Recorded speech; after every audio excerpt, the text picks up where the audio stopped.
Kinaladkad ng pickup truck ang tricycle na lula ng isang pamilya sa General Santos City. Dead on the spot ang isa habang sugatan ng 4 pang sakay nito. Hindi na raw maghahablang pamilya. Handa naman ang driver na sagutin ang gastusin nila. Pero ayon sa pulisya, posible pa rin may kaharaping paglabag ang driver dahil sa pagtakas niya mula sa insidente. Sa Talisay City sa Cebu, nauwi rin sa disgrasya ang pagtawid naman sa kalsada ng isang aso.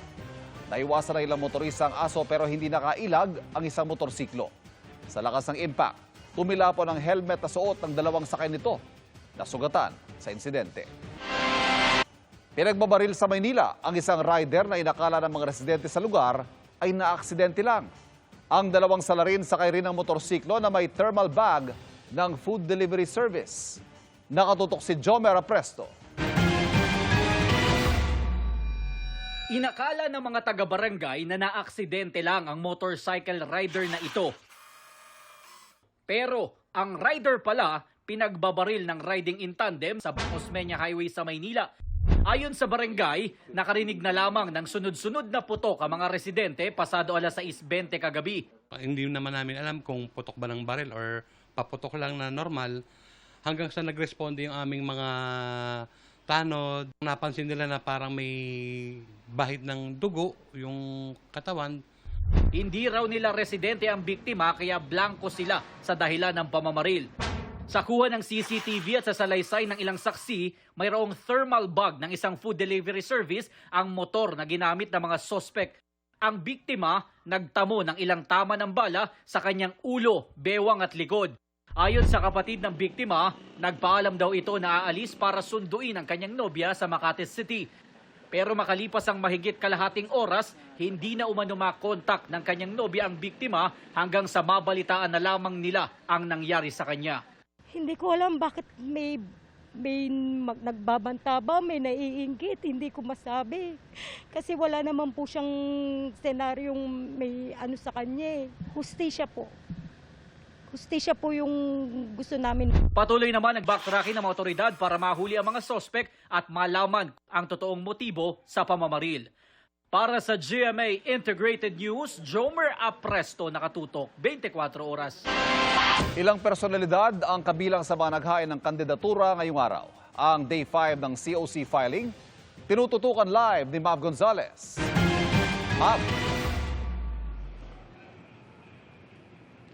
Ivan, sa ikalimang araw ng COC filing ay 12 ang naghain para sa senador at 23 naman para sa party list dito sa Manila Hotel Tent.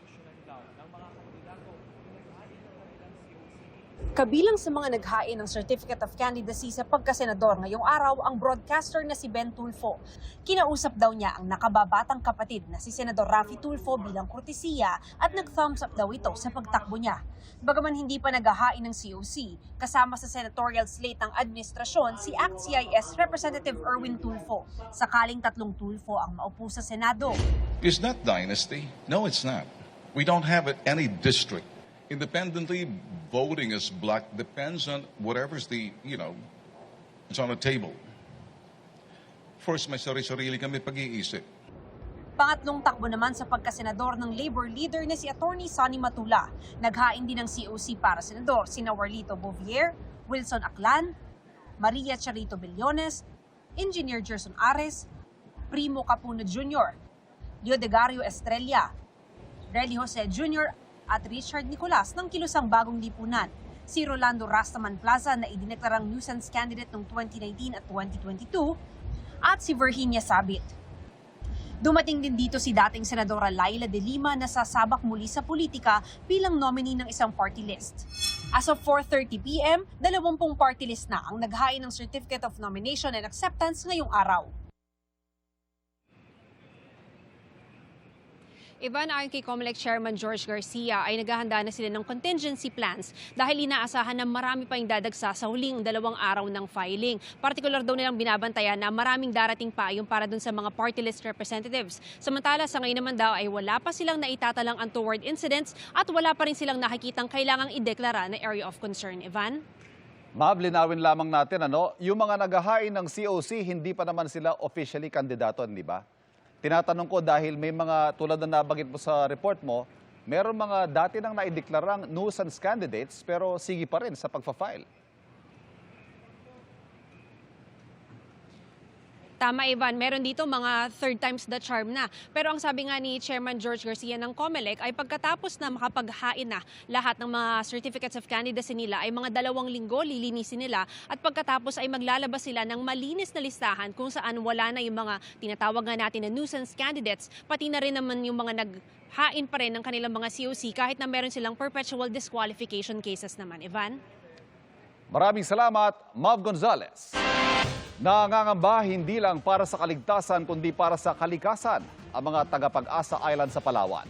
Hinala nila ang mga basurang naaanod sa kanilang pampang galing sa mga nakapaligid na barko ng China. Nakatutok si Darlene Kai.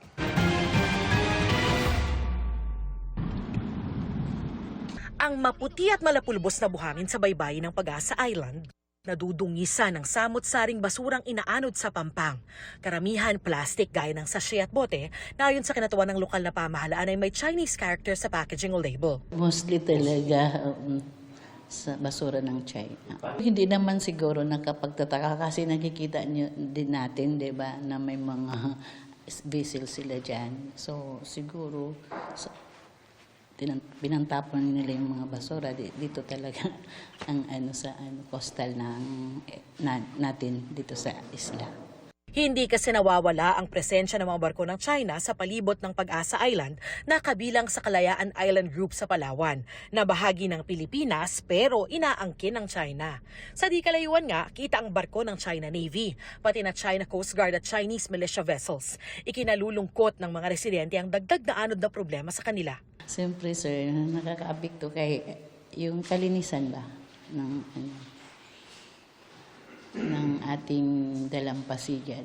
Wala tayong magawa kundi na lang ng mga programa na para matugunan yung mga ganong problema.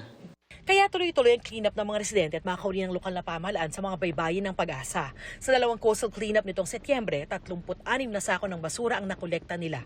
Tuloy-tuloy daw nila itong gagawin. Mula rito sa Pag-asa Island, Darlene Kai, nakatutok, 24 oras. May dagdag bawas sa presyo ng petrolyo sa susunod na linggo. Sa tansya ng kumpanyang Uni Oil, posibleng tumaas ng hanggang mahigit piso ang kada litro ng diesel. Sa gasolina, posibleng walang paggalaw o mag-rollback ng hanggang 10 sentimo kada litro. Ayon sa Energy Department, ilan sa dahilan ng taas-singil ay lumalalang hidwaan ng Israel at Iran at ang epekto ng Hurricane Helene sa Amerika. Nakikita namang may epekto sa pagmura ng gasolina ang mahinang global demand at posibleng pagtaas ng supply sa hinaharap. Nagpaabot ng tulong ang GMA Kapuso Foundation para sa mga taga-Batanes na nasalanta ng Bagyong Julian.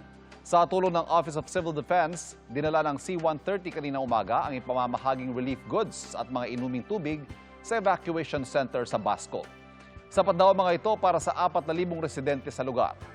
Magpapatuloy bukas ang relief operations ng GMA Kapuso Foundation sa ibang lugar sa Batanes.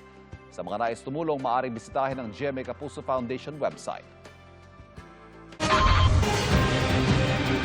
May panibagong minor phreatomagmatic eruption sa Bulkan Taal bago magtanghali kanina.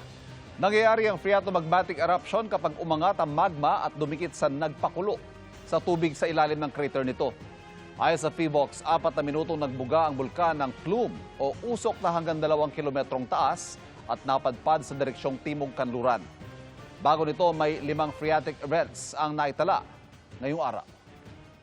Mga kapuso, Intertropical Convergence Zone o ITCZ pa rin ang patuloy na nagpapaulan sa Visayas at Mindanao. Ayon sa Pag-asa, posible ang kalat-kalat na ulan ngayong gabi sa buong bahagi ng Visayas, Bicol Region, Palawan, Caraga, Northern Mindanao at Zamboanga Peninsula. Localized thunderstorm naman ang nagpapaulan sa Metro Manila at sa iba pang bahagi ng bansa. Base sa rainfall forecast ng Metro Weather, makakaranas ng moderate to intense rain sa malaking bahagi ng Luzon. Din sa Visayas at Mindanao, kaya mag-i-alerto sa banta ng baha at pagguho ng lupa. Light to heavy rains naman ang mararanasan sa Metro Manila. Mga kapuso, patuloy na tumutok sa mga balita, mag-subscribe sa GMA Integrated News sa YouTube.